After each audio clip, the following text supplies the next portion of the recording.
রহমতুল্লাহি ওয়া বারাকাতুহু। সবাই ভালো থাকবেন। এখানে হইলো একটা হেমাইয়া, একটা কন্ডাক্টর, একটা ওভারলোড, একটা সুইচ। এখানে হইলো হেমাইয়ার কাম হইলে একটা পেজ যদি না থাকে এই মোটরটা চলবে না, এবং একটা পেজ যদি না থাকে তাহলে এটা অটোমেটিক বন্ধ করে দিবে কন্ডাক্টরে। এবং সবাই দেখবেন ওভারলোড মোটরে কোনো সমস্যা থাকলে ওভারলোড সুইচিং করবে, অটোমেটিক করবে, মোটর আর চলবে না।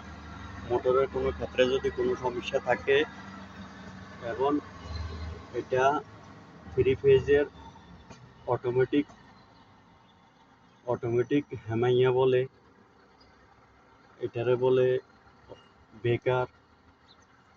যাই হোক, সবাই কেউ যদি না বুঝেন, এখানে এক পেজ যদি না থাকে তাহলে অটোমেটিক করবে, আর এখানে কন্ডাক্টর চলবে না।